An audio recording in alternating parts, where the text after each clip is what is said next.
I mean, these people are idiots. I'm not special because I set up charities and I'm saving poor people across the UK. But I'm special because I'm a bit of a pervert and I do it in public. There's going to be a backlash. That's just human nature. There's going to be a backlash. Part of this is narcissism, and part of it is everybody wants to be special these days. I'm different, therefore I'm special. I'm not special because I'm an inventor and I'm improving the world, the third world. I'm not special because I set up charities and I'm saving poor people across the UK. But I'm special because I'm a bit of a pervert and I do it in public. It's an easy way of claiming that you're special, and I'm that special. You have to agree with me that I'm special. Yeah. I mean, it is the most narcissistic movement I've ever come across. I mean, you're online. You must have come across these videos. It's endless, thousands of videos of people telling you how they wish to be addressed and why it's so simple to do it. But that's totally missing the point. I think that's sort of become a thing where being sort of straight or thing has become boring for people. So they want. It's not edgy anymore. And what's edgy and cool is to be queer. And even more edgy is to be trans. And even more edgy is to be non-binary. Because then you get very special pronouns. And of course, the media will flock over you. Absolutely fawn over you. And of course, this is why, celebrities every so often say, oh, you know what? Today I'm pansexual. And they get reams and reams of news coverage, warning news coverage.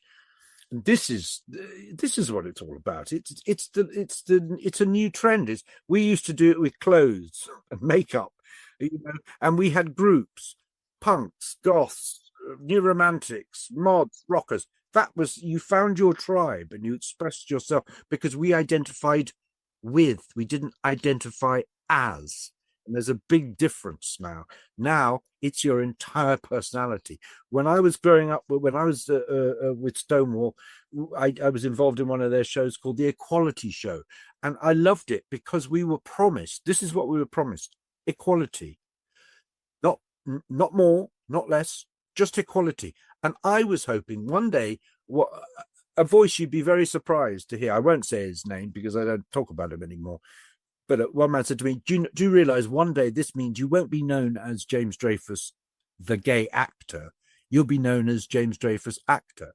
Well, a bigger lie I have never been told, because the exact opposite has happened. And not only has the exact opposite has happened, that I, who came out in 1990, back when I lost so much work because when almost nobody was out. I mean, there were a few people who think, but I had a really rocky time because of just saying no. You know what? It's not a big deal to me, and I lost a lot of work. But now,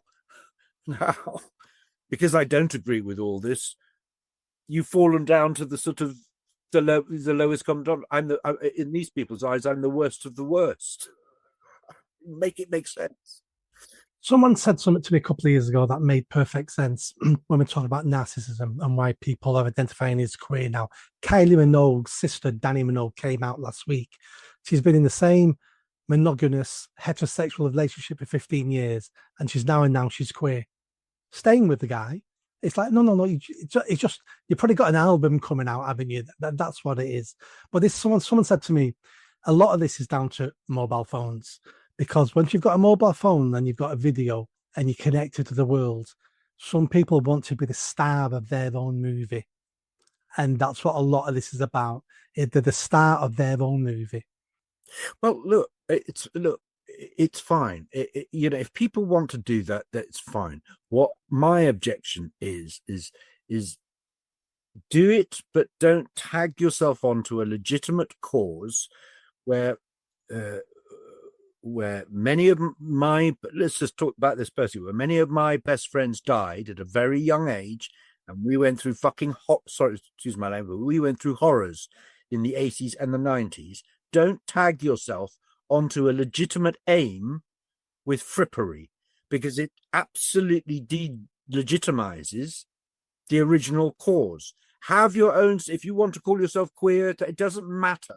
Call yourself what you want, number one, but don't ask others. They don't demand that others have to participate in your fantasy, number one. And number two, detach yourself from a legitimate cause that still is going to cause people today. They think they've seen homophobia. You haven't seen anything yet. There's going to be an incredible increase in it because of these people who aren't even same-sex attracted. That's where we are now. It's not about hating on people. It's about waking them up and making them understand that the damage they're doing to the original cause is enormous. We have regressed 40 years in just 10. Yeah, no, absolutely. And you said about hating on people there. I don't hate any of these people. I'm the sort of person, I don't care what two consenting adults do in the privacy of their home, as long as not breaking the law. People should be able to live the life they want, even if it's a lifestyle I actively disagree with. But I know for a fact, who am I to tell other people how they should live their lives? Because I know for a fact I'm not perfect. I know for a fact I'm full of flaws. You shouldn't be taking relationship advice from me. So live your best life. But let's have a bit more dignity, a little bit more privacy, a little bit more decorum, and keep it off the streets and keep it from forcing children to watch it and see it. I don't want children seeing heterosexual sex. Well, this is what it comes down to, doesn't it? It's the whether it's homo or hetero, it's the sexualization of children, which has come about because of these bloody things. So that's what it comes down to. But their argument is, oh, so you want us all to go back into the closet, do you? No, that's not what we're saying. What we're saying is just keep it just don't bring the kink. Your kink is your kink. Keep it as your kink. But the moment you walk down the street with your cock out and start peeing in front of doing all these things, in the huge perception is what counts, the public perception. Because if they turn against all the good work that we've done, and they don't speak for the majority of gay people, they do not speak for us. At some point, there's going to be a backlash. That's just human nature. There's going to be a backlash. So whilst I'm not saying, oh God, keep it back in the government. We did it back in the 80s and 90s. There was a leather group that used to walk down the parade thing, all dressed in leathers and everything, and everyone had a bit of a laugh and everything. So that's fine. But that was a very different time to now, where you've got heterosexual people joining in the parade and behaving in an aggressive, awful manner. The San Francisco Gay Men's Choir bringing out a song, "We're Coming for Your Children." I saw that. That was creepy. It's ironic. Oh, it's ironic. Well, you know what?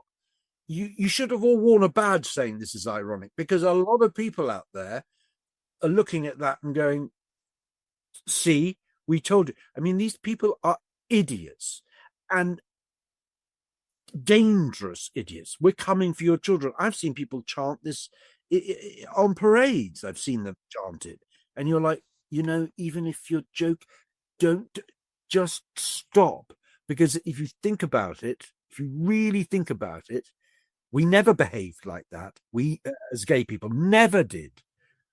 And these people who think it's all a fun and a fad to be queer and, stand there topless and paint your face and scream things like that because it's edgy and on fad, don't understand the damage they're doing. They don't understand it. And every time you tell them to rein it in and start behaving properly, they call it hate. Yeah. No, spot on. I agree with everything you just said then.